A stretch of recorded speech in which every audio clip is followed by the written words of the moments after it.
they came here. They're having a little bit of honeymoon away from their 3 kids at home. Megan is a physician assistant with MyCatholicDoctor, which is a national Catholic telehealth organization.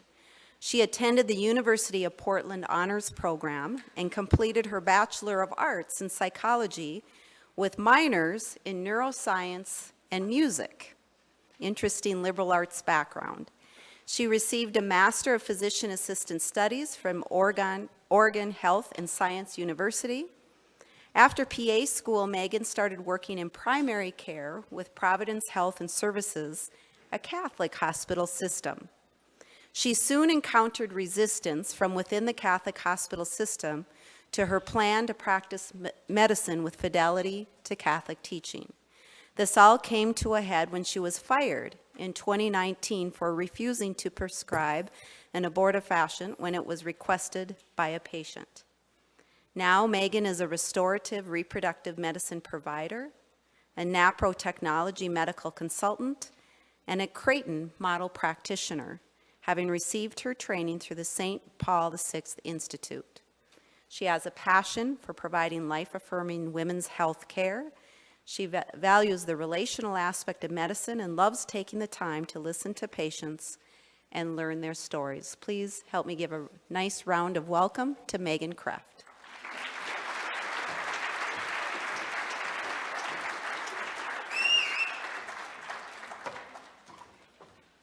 Well, first off, just really excited to be here with all of you guys today. You have an amazing school here, an amazing campus, and yeah, really grateful for this opportunity to be able to share my story with you.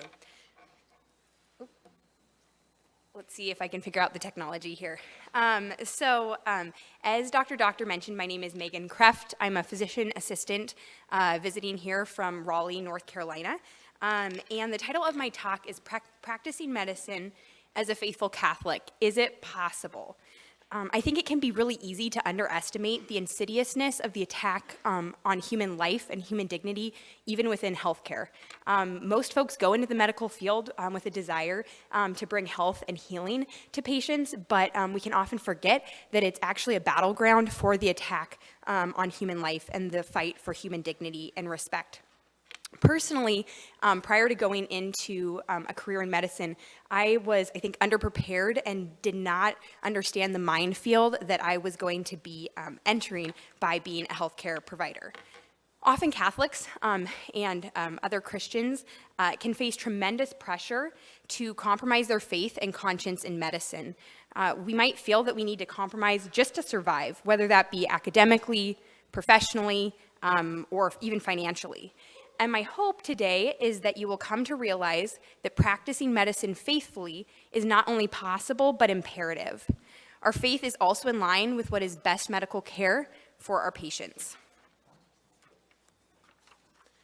Okay, I'll quickly go over the objectives.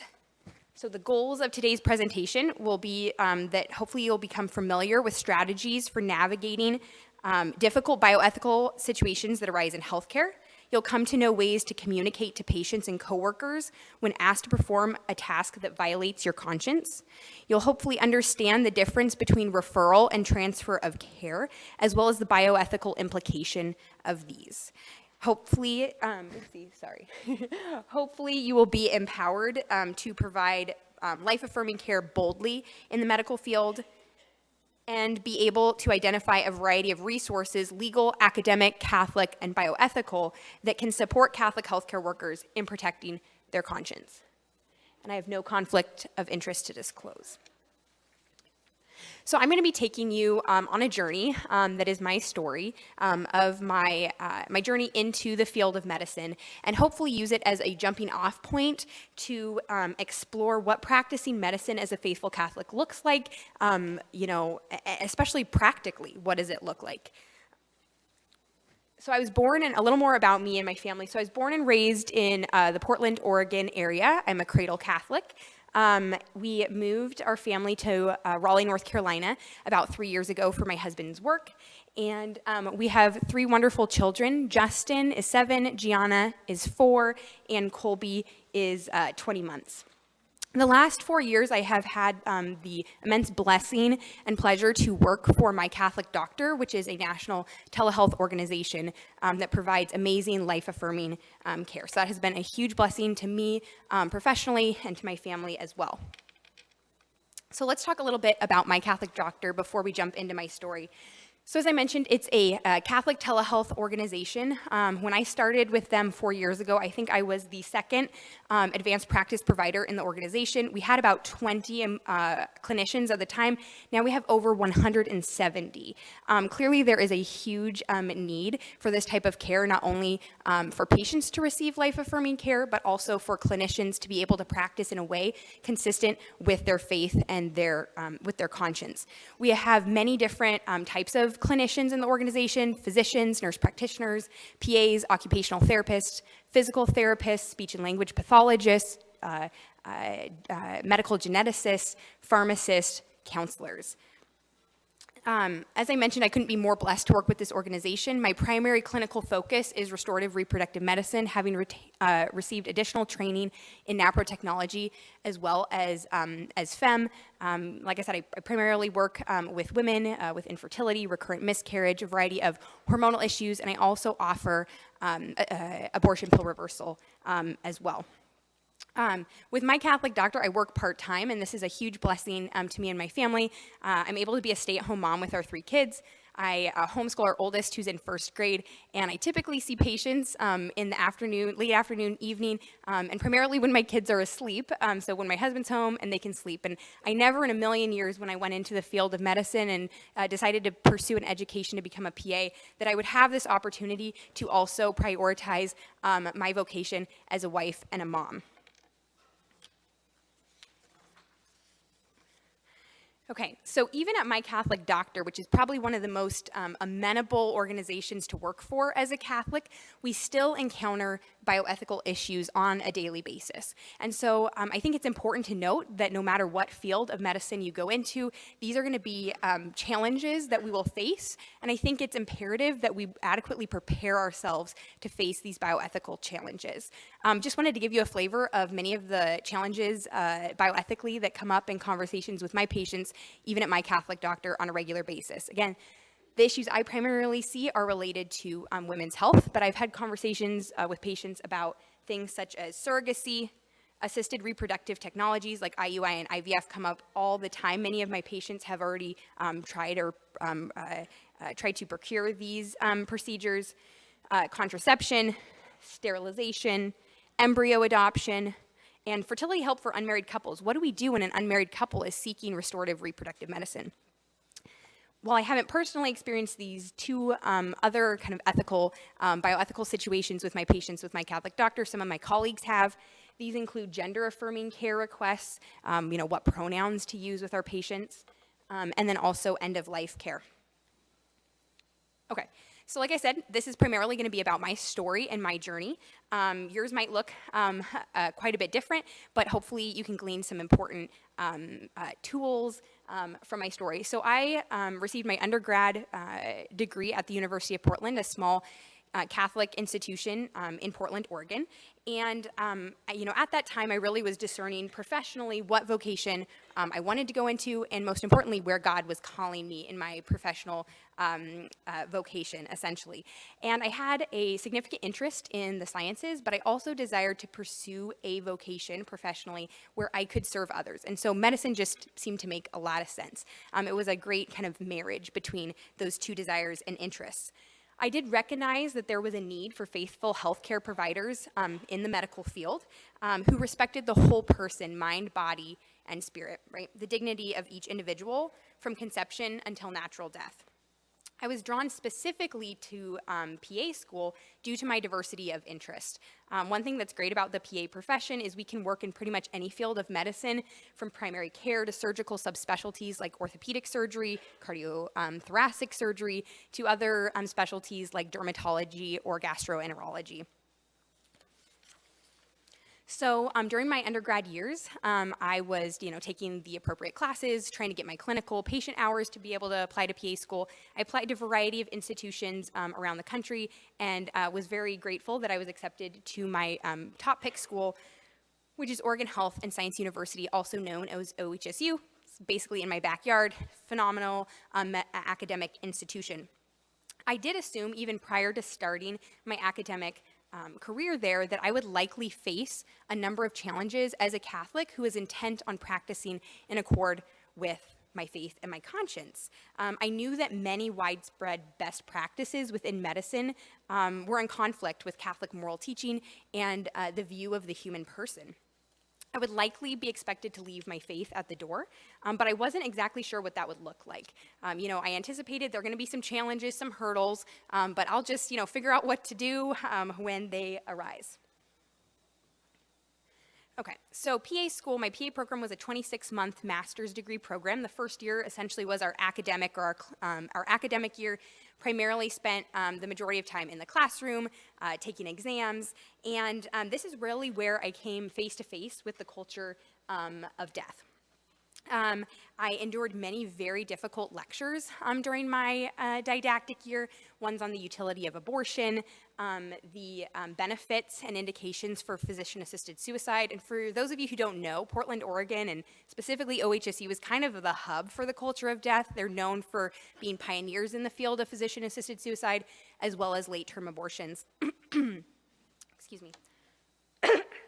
I also, sat through a lecture where they were mocking the efficacy of natural family planning or fertility awareness-based methods of cycle charting. And there was even one professor that was blatantly dishonest about the mechanism of action of hormonal contraceptives.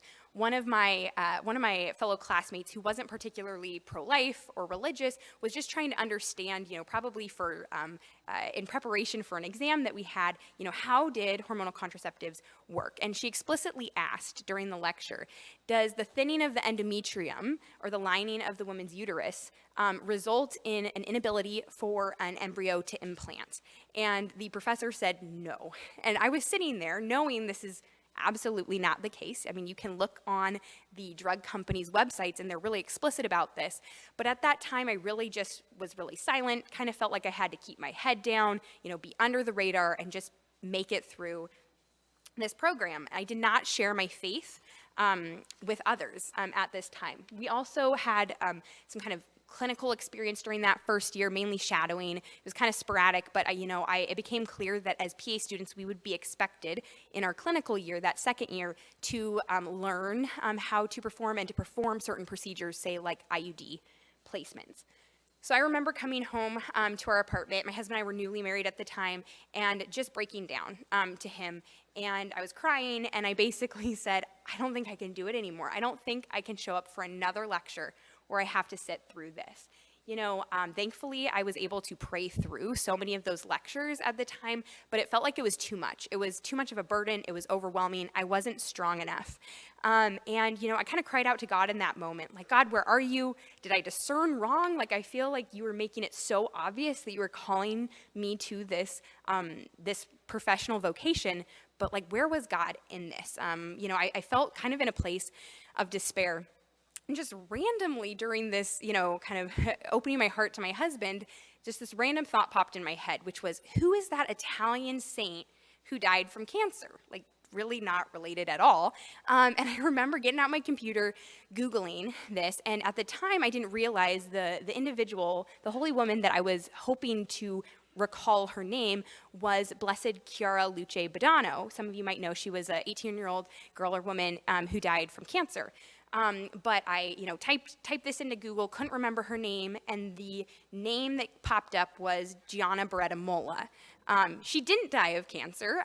She is an Italian saint, and at the time I thought, oh, this is who I was looking for. Chiara, Gianna, they sound really, really similar, and so I clicked on her story. I'd never heard about Gianna, and I cannot tell you, sorry, I'm getting emotional in the moment, just how close God felt in that moment, that he provided me with this holy woman, this role model, this inspiration, this friend, this intercessor who could be there for me and our family. And I just felt so much peace and encouragement. That's like one of the closest times that I felt God's hand in my life. I had a new friend. So I tell folks, Gianna found me. As I mentioned, our 4-year-old daughter's name is Gianna. I think it was that same conversation. We didn't have kids at the time. I was like, if we ever have a daughter, what do you think about naming her Gianna? And there you go. The rest is history. So I love this quote from St. Gianna.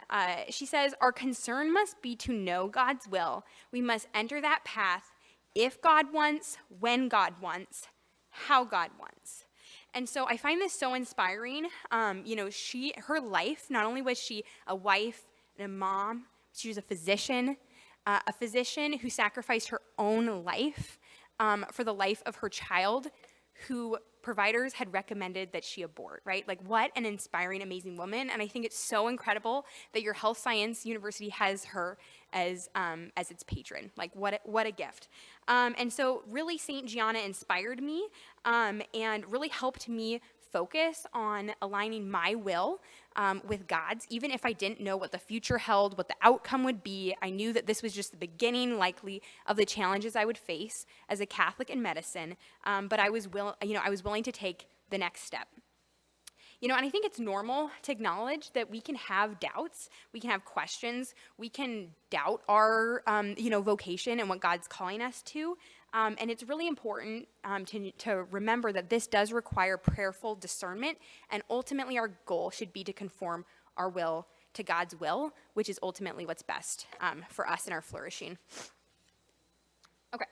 So on to year 2 of PA school. So at this point I figured, gosh, I haven't told anyone that I'm Catholic, but I probably should mention something before I go into my clinical rotations. I know I'm going to be facing kind of more, more specifically these challenges, and that's going to impact my interactions with patients, conversations face-to-face with patients.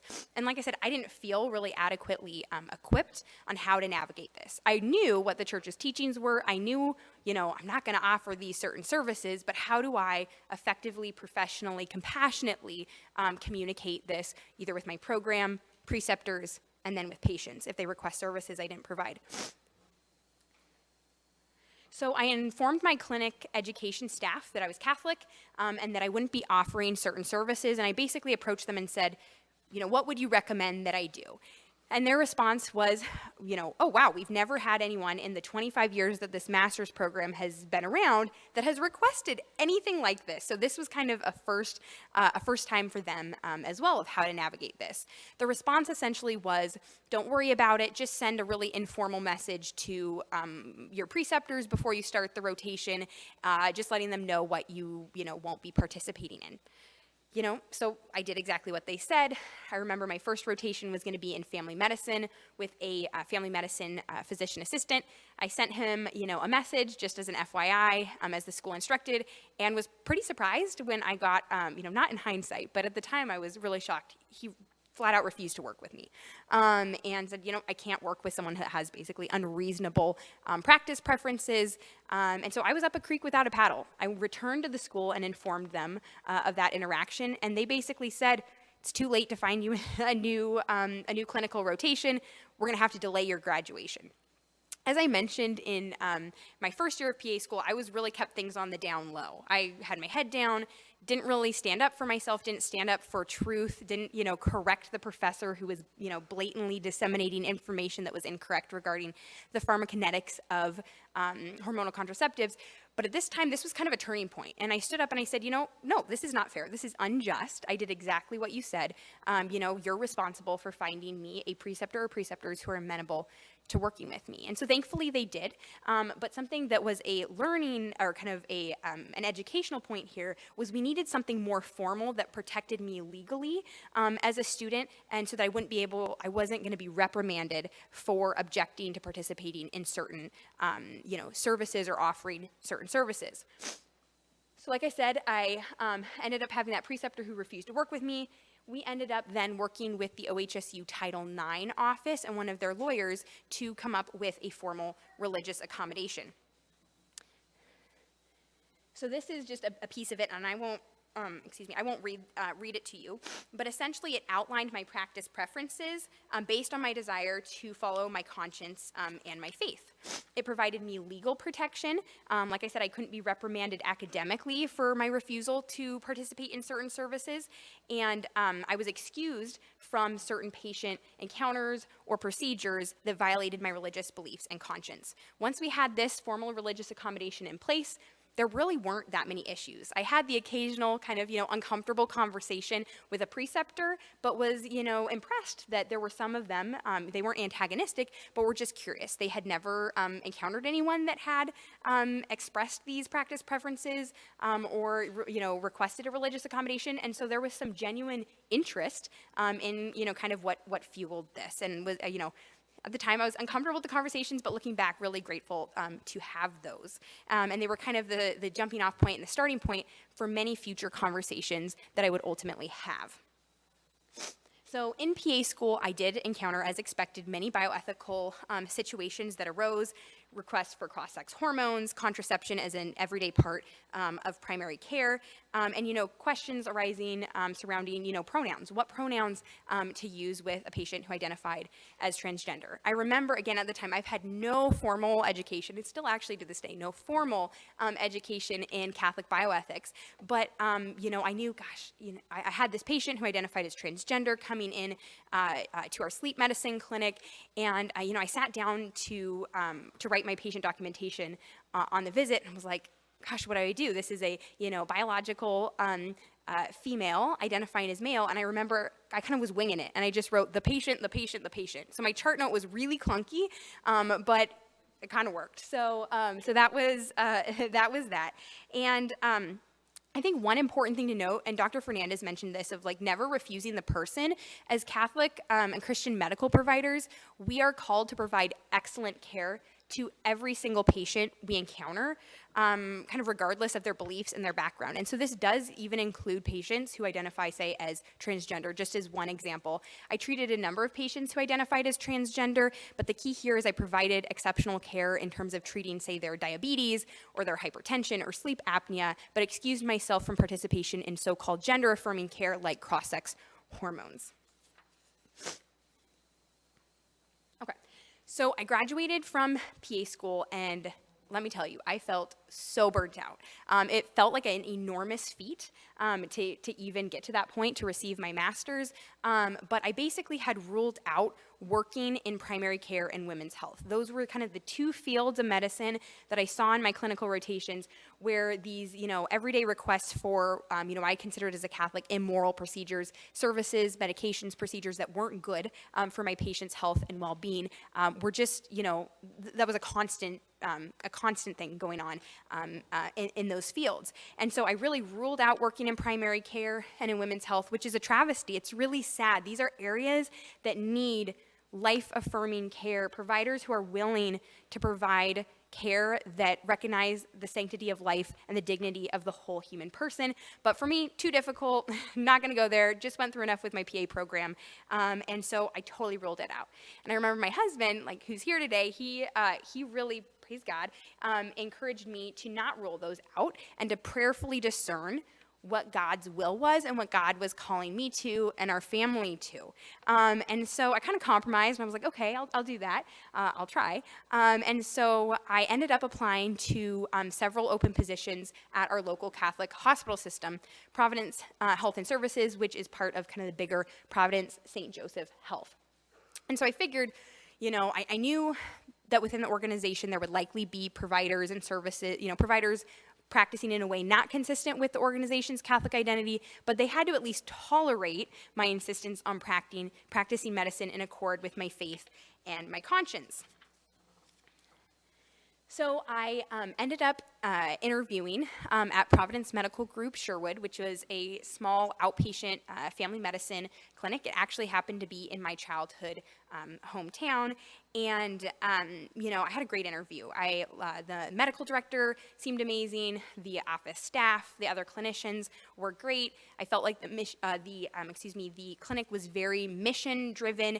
And also as a new grad, something that was important to me is they seemed really invested in helping kind of mentor me and help me become the, a full-blown clinician. So that was really appealing to me. So I ended up getting a job offer from them and received a prospective employment contract, which there's a piece of it up here that I'll read for you today. But really what sealed the deal was the content of the employment contract. So my husband and I were combing through it with a fine-tooth comb. Highly encourage everyone as you are vetting jobs to do this. I think it's really important that you know what you're signing up for. There can be a lot of boilerplate stuff, but I think the details are really important. So section 3.5 of my Providence Medical Group Sherwood employment contract, again, proposed contract read, clinician understands that all Providence facilities, including its hospitals and the clinic, are Catholic facilities, and clinician agrees to conform to the Providence Health and Services mission and core values and the Roman Catholic moral tradition as articulated in such documents as the ethical and religious directives for Catholic healthcare services. Wow. Seemed too good to be true, right? Like, wow, this was amazing. It felt like it was that big neon sign that God was saying, this is where I want you. Like, I have laid this so explicitly out for you. So obviously I was nervous to start my clinical practice, but I felt peace and reassurance that I would be supported in this organization.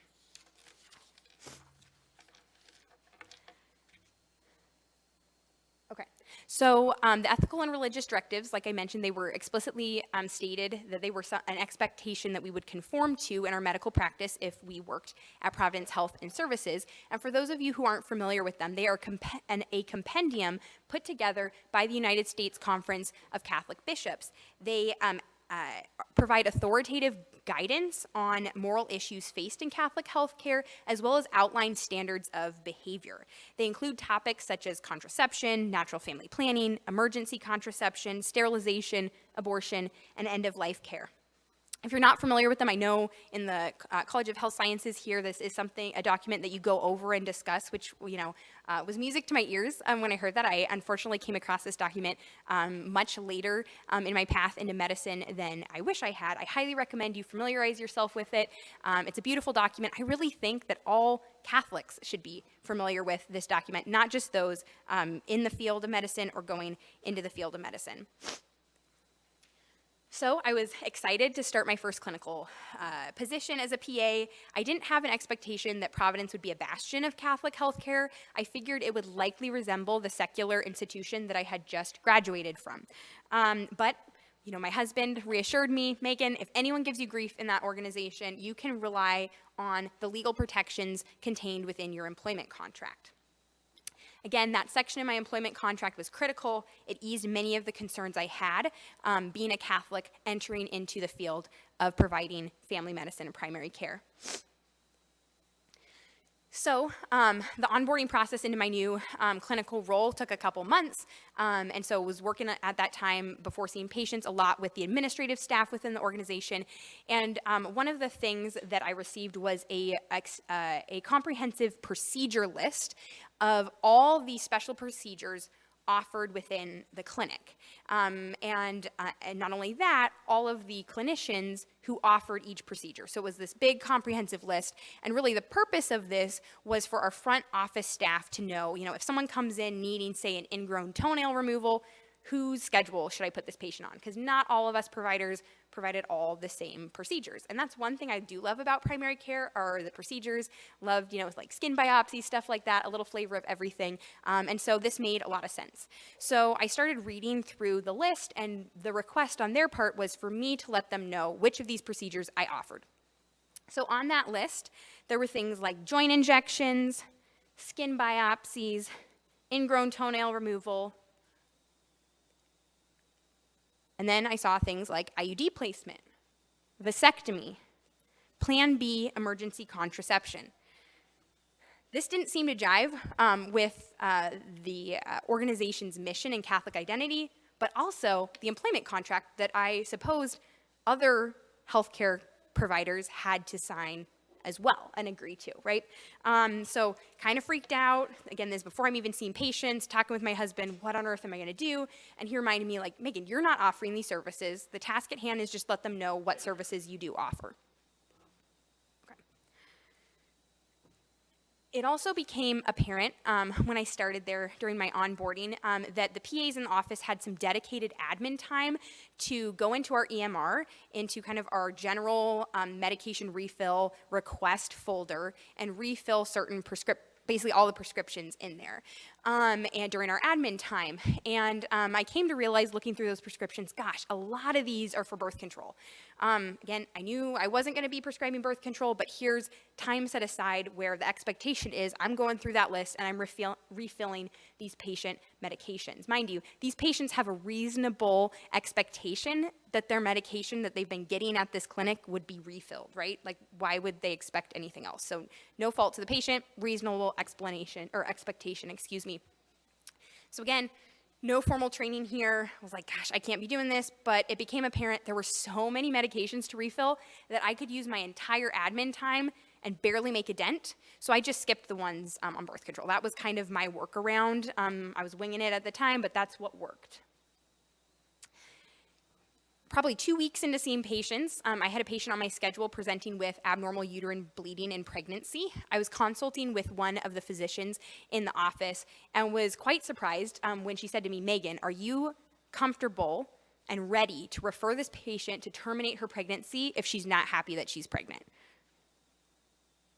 Really shocking. Again, Catholic hospital system, Catholic clinic, I'm being asked if I'm ready, locked and loaded, to refer a patient for an abortion. And I remember kind of, taking a second, collecting my thoughts, and responded something along the lines of, I feel really confident and competent in providing care for this patient. I'm not going to let this provider in that room, but I just, again, I was there for the patient. She didn't end up wanting abortion, but regardless, I was committed to providing life-affirming care for this patient and her baby. I was also educated on the one key question, which essentially this is a question that we were required or expected to ask every single female patient of reproductive age who came into the primary care clinic, no matter what their chief complaint it was or what they were presenting with. And that one key question is, would you like to become pregnant in the next year? If they said no, the expectation was we would counsel them on their birth control options. And again, this is if a 15-year-old came in with a cough, a 32-year-old came in with a rash, or a 40-year-old woman came in with shortness of breath. This was the expectation that we would ask this, and we would counsel them on their birth control options. Again, this seemed in direct conflict with the organization's purported Catholic identity and mission, as well as, we can't forget, my employment contract, right? I probably wasn't the only provider that was asked to abide by this employment contract.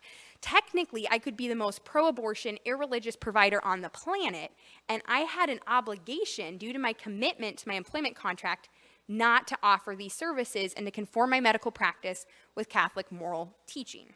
The fact I was Catholic and my faith and conscience aligned with the mission and Catholic identity of the organization was irrelevant. So at this point, I realized, gosh, I haven't told anyone in my clinic I'm Catholic, didn't think I needed to. I probably should start having some difficult conversations with folks. So the first person I talked to was my clinic manager, who actually happened to be Catholic as well. Her name was Jen. And I just shared with her, hey, Jen, I'm Catholic. I'm not going to be offering some of the services that other providers are. I'm a little confused about the clinic's expectations and Providence's employment contract. And she was honestly kind of surprisingly very, receptive to me bringing this to her attention. She was grateful. And what she really said to me, the point that stood out was she said, Megan, I would never want you to do something you're uncomfortable with. The thing is, this has nothing to do with comfort. This has everything to do with what is right, what is moral, and what is best for our patients, right? And so it drives me nuts when folks who are opposed to Catholic healthcare, who use this kind of distraction of comfort as, oh, you're just not comfortable with this, or you're biased against, say, these standards of care, right? And so actually, I would argue often the most comfortable thing to do is to conform and to capitulate, right? I think that I can speak, that probably would have been a more comfortable path in some ways. Again, not what God was calling me to, but a more comfortable path than what I chose. She ended up requesting or saying, hey, Megan, I think you should pursue a formal religious accommodation within the organization. I'm sorry, I can't help but laugh. I'm Catholic, working for a Catholic hospital system. Why do I need a religious accommodation? It just, and quite honestly, a lot of these questions, they weren't rhetorical. I actually explicitly asked these, and I did not get a satisfactory answer, honestly. She ended up then saying, you know, Megan, I think we need to talk to your medical director, who happened to also be my supervising physician, and I also recommend you talk to one of our Catholic Providence PhD bioethicists as well. Okay.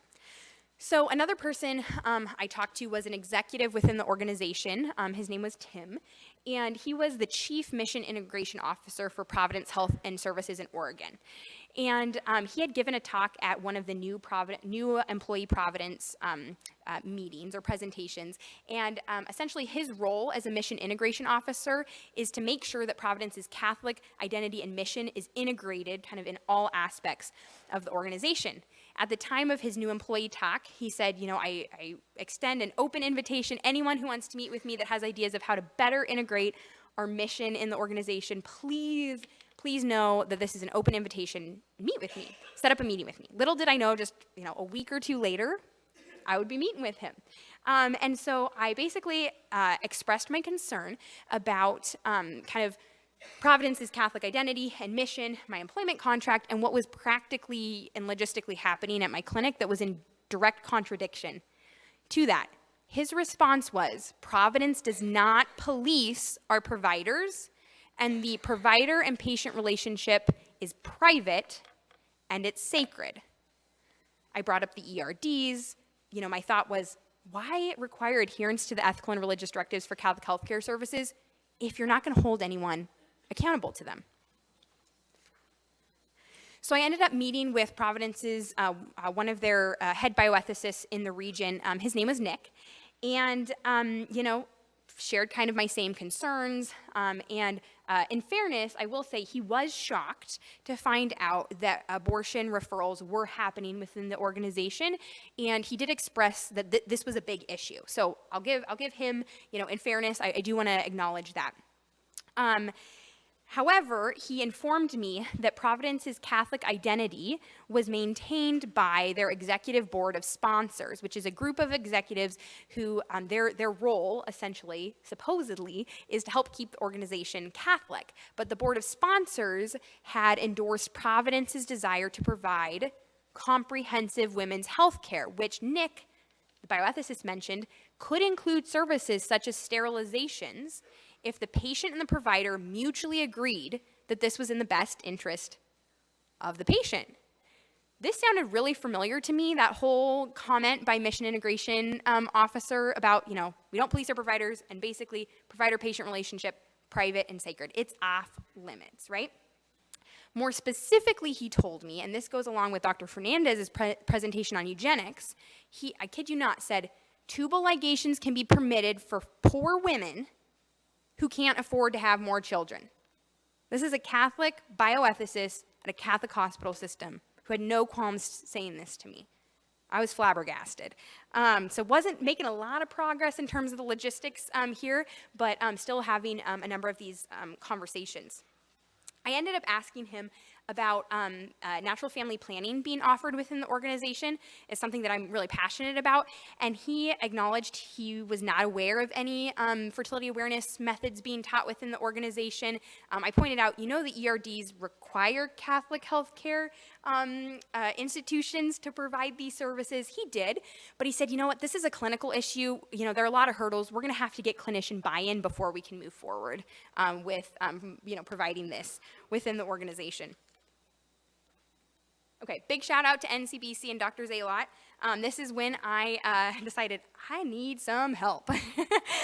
So I reached out. I don't even know how I came across NCBC, but I reached out via their free ethics consult service and basically was like, I need help. I'm Catholic in a Catholic hospital being expected to offer these services. What do I do? Like I said, personally, I knew the teachings of the church. I knew what I would and wouldn't provide, but practically speaking, how do I navigate the expectations to provide services contrary to my conscience and my faith? Am I employment Catholic or my employment contract, within a Catholic hospital system? How do I communicate this to my colleagues, to my medical director, to my clinic staff, and most importantly, to my patients who are coming to me with a reasonable expectation to receive services that they have for years and years and years within this Catholic institution that they shouldn't have been offering even in the first place. I do want to point out NCBC is an amazing resource. They have free bioethics consult service that I recommend folks use. Don't hesitate to use that. And they also have an on-call bioethicist 24/7 that you can reach if there are kind of more pressing needs. And so really my question was, how do I navigate this? What should I be saying? Kind of what are the limits? How do I provide compassionate care and professional care while also being true to my faith, my conscience, and my employment contract? This was really the first time that I encountered the difference between referral and transfer of care, and this was a game changer for me. I'm going to talk about specifically the difference, that moral distinction between the two, but this was a game changer in how I moved forward in my conversations and dialogue with the organization. Okay, so I ended up having a meeting with my medical director, Dr. Wendy, and, I shared with her, I'm Catholic, not going to be offering certain services, and she asked me to provide a comprehensive list of the services that I wouldn't provide. I directed her to the ERDs. She didn't seem familiar with the ERDs, a little surprising in some sense considering she was the medical director of a Providence Medical Group clinic, and they still wanted the list, right? I'm like, the ERDs, it's in my employment contract, but yeah, just no one seemed to acknowledge that or even know that they existed. Her response to me was, Megan, contraception is a huge part of women's health in primary care. It is a huge part of primary care. She explicitly told me she was concerned about patient satisfaction scores and clinic ratings if patients were to see me and I weren't to offer these services. And she also brought up that one key question, expectation. Megan, you know that the expectation is you're asking every female patient of reproductive age if they want to get pregnant. If they say no, you have an obligation to counsel them on their birth control options. I let her know, that would not be something that I would be offering, right? So I left this meeting feeling really discouraged without a clear path forward and, pretty devastated. This was a time of a lot of stress, of a lot of struggle, a lot of prayer, and praise be to God, he offered so many avenues of support for us during this time. So shortly after this meeting, my entire clinic staff received this email. It reads, we wanted to update you on some scheduling changes for Megan Kreft, PA. As a Catholic, and due to her religious beliefs, Megan will not be prescribing contraceptive services as part of her medical practice. As such, Megan will see the following population of patients: females under the age of 12 and over the age of 50, and all male patients. I'm sorry. It's been a number of years, but it gets me every time. I thought Providence didn't police its providers. That was a common message I got. This sure seemed like policing to me, right? Big contradiction, right? So I was told, as well as the front desk staff, all my colleagues, the medical assistants, hey, Megan's Catholic. We're restricting her medical practice. Okay, so I was no longer able to see women of from age 12 to 50. You tell me, is that a big part, a big demographic in primary care that we see? Absolutely. I wasn't able to see them for any reason whatsoever. Wow. Still feels surreal to me. So again, I thought they didn't police their providers, but here they were permitting immoral procedures contrary to Catholic teaching within the clinic, and it became apparent they were only okay with positive messages surrounding these procedures and medications being presented. This poses a huge issue when it comes to informed consent. This is a patient population that females of age 12 to 50 that I cared about. I was, totally confident and competent in providing exceptional care to them. I fell in that patient demographic as well. But I really did see it also compromise the integrity of the clinic as well as patient care. I remember one specific day, this restriction in my medical practice had just gone into place. Everyone had been notified. Again, I did not alter this email. It is so explicitly discriminatory of my religious beliefs. But there was a patient who called. It was a really busy day at the clinic. Had this new restriction in my medical practice, and I was the only, no surprise, provider that had available appointments, right? I couldn't see these patients. And so this young woman in her 20s called. She was really distressed. She was having sudden onset of shortness of breath, and she needed to be seen right away. I kid you not, they said, "We have no availability for you to be seen. You need to seek care elsewhere." I had multiple appointments open, and this patient was needing to be seen for shortness of breath. She was, I think, leaving the country the next day. Oh, no, go to the emergency room. That's going to cost you a boatload more. Your primary care clinic can't take care of you right now. Right? Like, wow. Compromising patient care. That was honestly the thing that made me most upset about this, was not the restriction on me, but the effect it had on patients. Okay, so prior to this restriction going into place, I had been seeing females of reproductive age, like any family medicine provider would, and I had seen a patient who presented with knee pain. We had, discussed kind of her symptoms. We talked about pain management, exercises. I think I had ended up referring her to physical therapy. She was an avid skier. And we had scheduled a follow-up at the time for a couple months down the road, right? I wanted to see her after she had seen PT, given it some time, modified her activity. Well, that follow-up, which was on my schedule, fell on my schedule, like it was on my schedule after the restriction in my medical practice. So the clinic faced a dilemma. Do we keep this patient who falls in that category of restricted patients Megan can't see? Do we keep her on Megan's schedule for continuity of care purposes? It's an orthopedic issue. It's not a women's health or family planning issue. Or do we have her see another one of our clinicians? I gave no input on this, and the clinic decided that continuity of care was important, that this was a purely orthopedic issue, and that she could remain on my schedule. So I saw her during the visit. The visit went smoothly. Her knee pain had improved. Physical therapy had been really helpful. Same with her activity modifications. And at the end of the visit, she starts tearing up and crying. She informs me that she was really embarrassed, but she hadn't been consistent with her birth control pills that another provider in the clinic had been prescribing. She had hooked up with an ex-boyfriend, shortly before within like the week, and she was concerned that she was either pregnant or might become pregnant. She urgently needed emergency contraception, the morning after pill, right? Orthopedic issue turned not orthopedic issue. And I remember just sitting there and what do I do? Like, Lord, what do I do in this instance? Like, here is this individual who is scared, who's afraid, who's suffering, who's devastated. What do I do? And I listened to her. I expressed compassion for her and sadness that she was experiencing this distress. And I said, this is not a service that I offer, and it's also a service I don't refer for. But guess what? I can offer you some other things. I asked her, do you want any STD testing? I can run a urinalysis. And I even said, you know what? We've got a psychologist downstairs. I can go grab him. He's our behavioral health specialist. If you just need someone to talk to kind of about what's going on emotionally and some of the distress you're experiencing, I'm happy to go consult with him and bring him in, and he can talk with you. She acknowledged that, she wanted some labs. But before I went and went out of the room to our pod to order through our EMR the labs, she asked me, do you not offer this service due to your personal beliefs or because Providence is a Catholic hospital system?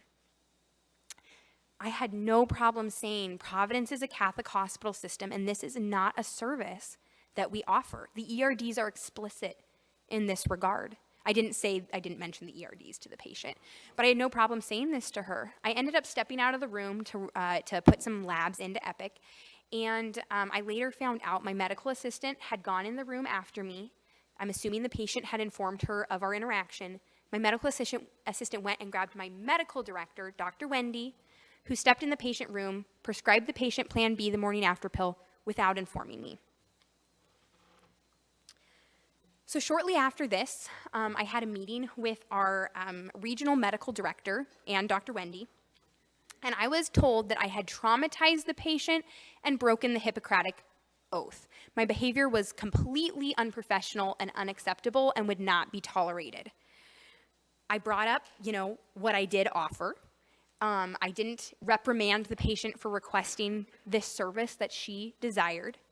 And I mentioned Providence's Catholic identity and the ethical and religious directives comments on this matter.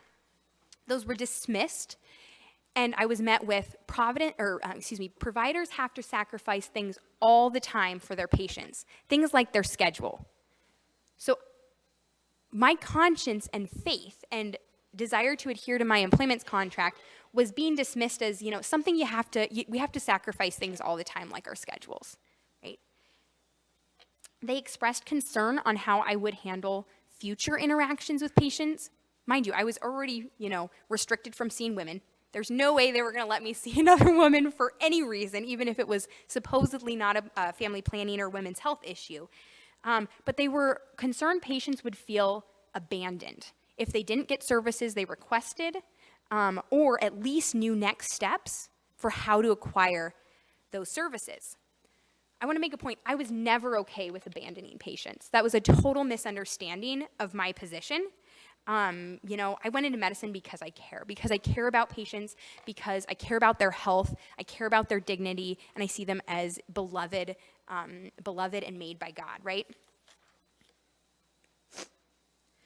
So shortly thereafter, I was told I needed to read and sign this performance expectations document. I'm not going to read the whole thing, and there's more to it, but essentially, at the bottom it said, if you're signing this and you do not comply, you could face repercussions such as discharge from employment. So I'm like, I better pay attention. I better read this word by word, just like my employment contract, because my profession, my income, all of that is on the line here. I want to read that bottom part of that paragraph, the start of that bottom paragraph. It reads, our expectation is that you will refer a patient, important term, you will refer a patient back to their primary care provider if and when they request family planning services or other services that you are not able to provide. So again, this is beyond just contraception, referral for contraception. Any service that I don't provide, I have a duty to refer my patient to another provider within the clinic, or I could lose my job. So I knew, based on my conscience, based on working with Dr. Zalot and NCBC, I can't sign this. What's the path forward? And I brought up, I need to talk with my husband. I want to talk with Providence's bioethicist. I think there are some creative solutions that we can come up with that can meet all of our criteria and, have a positive outcome both for the organization and their Catholic identity and mission, as well as my conscience and religious beliefs and my commitment to my employment contract, but also, most importantly, the well-being of our patients. I want to make a note here. I think I was in PA school at the time, and I got together with, it actually was a Providence a physician. She was a medical director at another one of our Providence Medical Group clinics. Again, this is before working at Providence. I think I was in PA school at the time. We went out for coffee. She was a devout Catholic, and I asked her straight up, if patients come in asking for birth control, what do you say? Basically, give me your script, give me your spiel. I want to know, boots on the ground, how to navigate this, right? Because I foresaw this being likely a sticking point. And she said, as a Catholic, my faith is really important to me. I let patients know I do not prescribe birth control. I let them know that at the end of the visit, I'm happy to bring in my medical assistant who can then get them scheduled with one of my colleagues in the clinic for next time, or I'll say, hey, you can go to the front desk and they can connect you with one of our other providers who can get you the service you're looking for. So first off, I want to point out, I was impressed with her courage that she was willing to not personally offer that service or those services contrary to Catholic moral teaching. But the second part of her answer did not sit well with me. I did not have precise bioethical terms to label this. I would later find out that she was referring, but it just felt like it condoned immoral services or helped facilitate the reception of immoral services by these patients from other providers, right? And I will tell you, even to this day, even in our Catholic Medical Association Guild, where I'm from, amazing group of clinicians. I've seen providers who have totally transformed their medical practice personally to align with their faith and Catholic moral teaching in the ERDs, who are still, likely they don't know it, referring patients to other physicians in their practice to get those services. And that is not bioethically a licit option. Okay, so transfer of care versus referral. This is something I'm super, super passionate about, and I think every person should be aware of this. Anyone for sure who's thinking about going into medicine or who's in the medical field needs to understand the crucial moral distinction, and that's actually a document that NCBC has published. It is titled Transfer of Care versus Referral, a Crucial Moral Distinction. I'm going to read how these terms are defined because I think they do it best. Referral, so I just want to point out, referral is not an option bioethically as Catholics, and as, it's not. Transfer of care is imperative. So what's the difference? So referral in moral terms is when the person who refuses to do the immoral procedure directs the requesting person to another individual or institution who is known or believed to be willing to provide the immoral procedure in question. The objector, in this case it would be, say, like the provider, the clinician, implicitly wills the receptor's accomplishment of the evil act. Also, of note, the morality of referral does not change even if it's required by your employer or by law. Kind of a big deal. It's important, right? Transfer of care is different, right? So remember, the primary concern expressed within Providence was patients are going to feel abandoned. Understandably, that is not an okay, response to abandon patients, to kick them out of your exam room because they're, how dare you ask for these immoral, abortifacient medications? Like, how dare you? No, absolutely not. That is an absolutely wrong approach, right? So first, a compassionate and pastoral effort should be made to help patients understand the harms of the immoral procedure. This is a crucial part of informed consent, right? Also, patients have the freedom to seek the care of another provider or clinic. If they're looking for services that you don't provide, they have the freedom to do that. And you can and probably should remind them that they're always free to seek a second opinion or seek care with another provider or clinic. Again, this goes along with what Dr. Fernandez was saying about, refusing, don't refuse the person. You can sometimes refuse like a procedure or a service, right? Okay, so these definitions and distinctions can seem arbitrary and pedantic, but the distinction, as the NCBC document says, is absolutely crucial. Individual consciences and souls are at stake.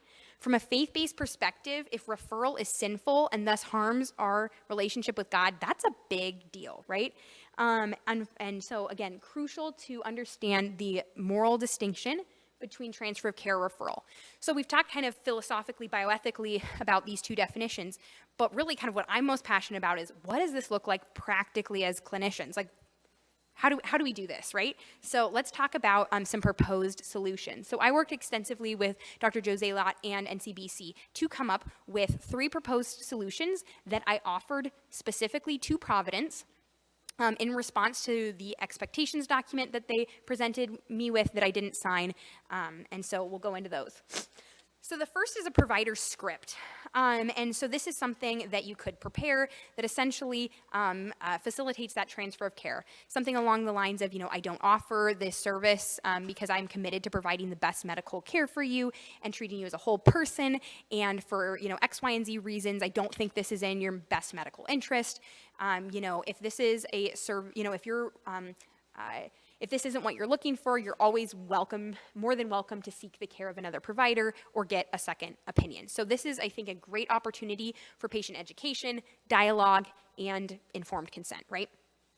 But sometimes patients are going to ask specifically, well, who can I see? Who in your office places IUDs? If you don't do it, can you give me the name of a doctor who does? What do we do in those situations? Okay, we gave them, from an informed consent standpoint, the reasons why we don't think this is in their medical best interest, but now they're asking me for a name. What do I do? So you can provide a generic list of providers or clinics. So I'll give you an example. If someone asked me, say, for birth control, say I was still working at Providence Medical Group Sherwood, I could provide them a list of all of the women's health clinics within a 10-mile radius of our primary care clinic. The distinction here is this list was not compiled of clinics or clinicians who we know are willing or known to be willing to offer this service. That was not the criteria I was using to compile this list. It was purely geographical, purely it's within 10 miles of the clinic. The patient can then go on and do their own research and schedule with whoever they want.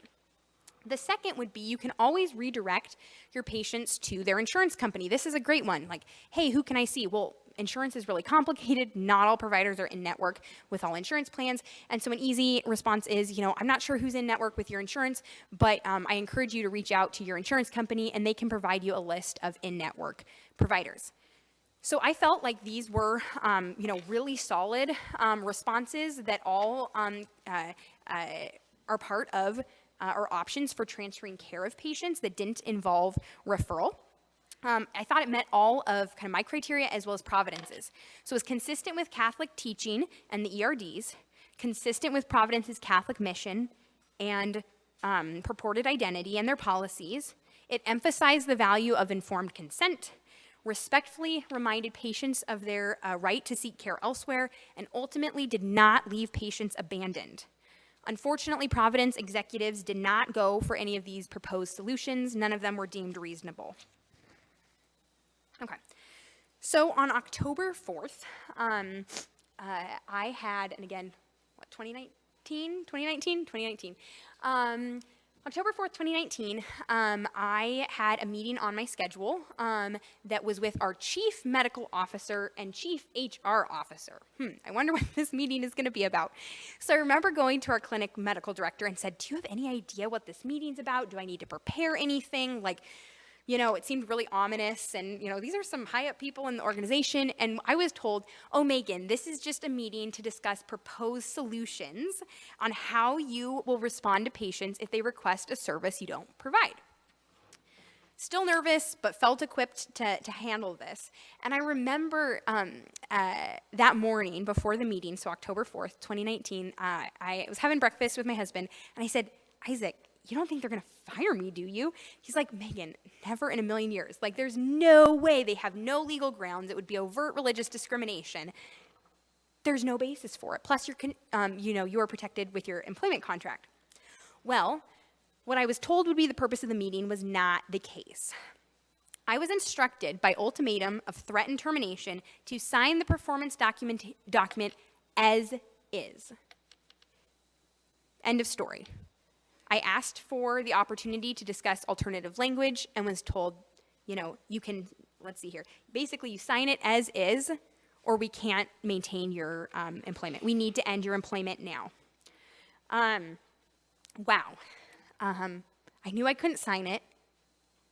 I felt backed into a corner, though. We had just bought our first house. We could not afford our mortgage for very long without my income.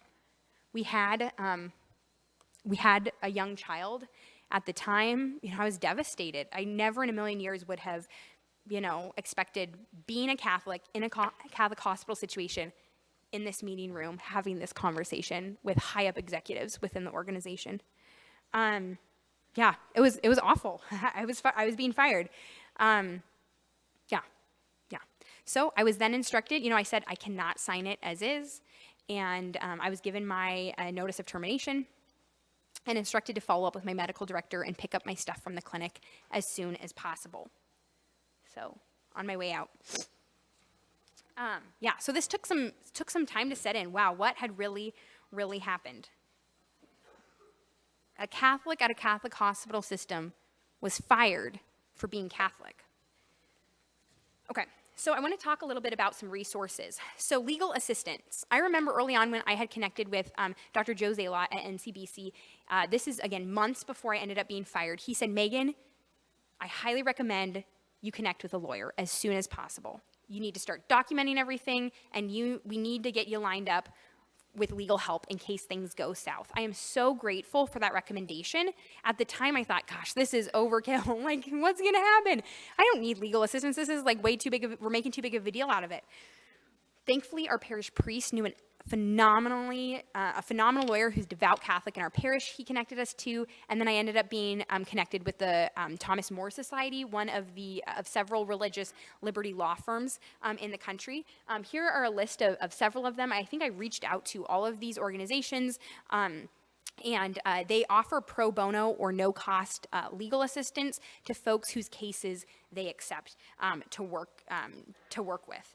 I was so grateful that I had connected with bioethicists and lawyers so that that paid dividends, because when I was fired, I could reach out to them immediately, and the lawyers provided clear next steps of how to proceed. I was not starting from scratch. So I'm so grateful that God provided many avenues of support during my time at Providence, as well as after I was fired. These included things like the law firms I worked with, Thomas More Society, American Center for Law and Justice, Peter Mosina, our amazing lawyer and now friend from our parish, NCBC, our parish priest, Father John Kearns, a spiritual director that I met with regularly, and we had many prayer warriors in our life, family and friends, who were praying for us, covering us in prayer during this time and even after. 6 months after my termination, I ended up settling my personal legal claims against Providence through formal mediation, and this, praise be to God, allowed me to be able to freely tell my story. In kind of working towards mediation, my husband and I discussed, like, what is our primary goal through all of this? And ultimately, we felt like our goal was for me to be able to preserve my free speech and to be able to share about my experience, to hopefully provide support for others who might find themselves in similar situations, and then shine a light on the assault on human life and human dignity, even within our own Catholic institutions. We knew, though, that my public speaking could likely have some serious repercussions, especially professionally. Could I even get another job if I was publicly speaking about this topic? Thanks, guys. I know we're going a little over time, almost done here. And so, really at this point after my termination, I was unsure where was God calling me professionally. A week after I was fired, I was on a plane headed to Omaha, Nebraska to get trained in NaProTechnology and the Creighton Model system. I had planned this trip and this continuing medical education months prior, hoping to bring that back to Providence and integrate it into my medical practice. I remember at the time when I was employed, I went to my medical director and I asked to use my CME stipend, my continuing medical education stipend, for this continuing medical education. And she declined it. She said, "You don't see women, so this is irrelevant to your job." She went on to say, "We don't offer abortions here at Providence, so if one of our providers wanted to get continuing medical education in abortions, I'd have to decline it."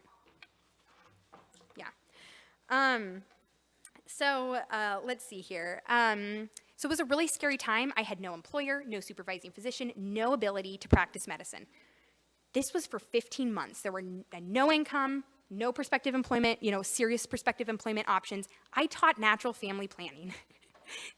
That's what I did. Praise be to God. It was such a joy, but that's what I did during that time, hoping and praying, trusting in God that he would remain faithful. So I was interviewing for jobs at this time, and like any good prospective employer, they looked me up. I was speaking publicly on this, and I had multiple interviews where I was asked to kind of explain myself. They looked me up, they saw I was speaking, and understandably, they had some, concerns, but this is something that Isaac and I had discerned was worth doing, me speaking about this, even if it had repercussions. I remember I lamented our situation to our counselor at the time, and she said, "Have you ever heard of MyCatholicDoctor?" Okay.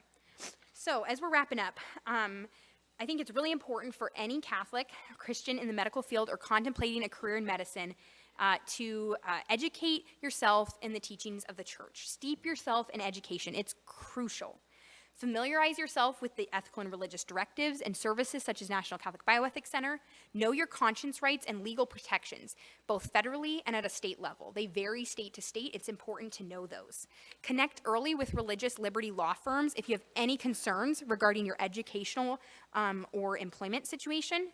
A formal religious accommodation can help with your legal protections, and then take heart. The beauty and truth of our Catholic faith is consistent with science and what is best for the human person, including our patients. You're not alone. God is faithful. So when I've shared, my story with others, oftentimes folks will say, "Was that just so incredibly difficult?" And to some degree, yes. But at the same time, each decision we made along the way, and I say we because it was a team effort for our family, each decision along the way was manageable. We didn't need to know the future or the outcome to do the next right thing. I love this quote by St. Teresa of Calcutta. She says, "God has not called me to be successful. He has called me to be faithful." This reminds me our task is pretty straightforward. We're called to be faithful to God with what is in our purview, whether this is in our personal, family, or professional life. So is practicing medicine as a faithful Catholic possible? Yes. Is it worth doing? Absolutely, especially for the state of our souls and the health of our patients. Will it be challenging? Probably. We're in a battle that is raging. We're the church militant. This is a battle for souls, right? Our own and others. But God has promised to be with us till the end of time and remain faithful. He invites us to surrender and rely on him, not on ourselves. Our faith can't just be a compartment separate from our professional life. We lock it away. We can't just lock it away when it's inconvenient, unpopular, uncomfortable, involves suffering. We're called to take up our cross and follow Christ. And it's a reminder, we're Catholics who are in medicine, not in medical providers who happen to be Catholic. Our faith should be the foundation of everything we do and how we serve and love our family and others, including our colleagues and our patients. I want to end asking for the intercession of three great physicians, St. Gianna Beretta Mola, St. Luke, and Venerable Jerome Lejeune. Pray for us. Thank you.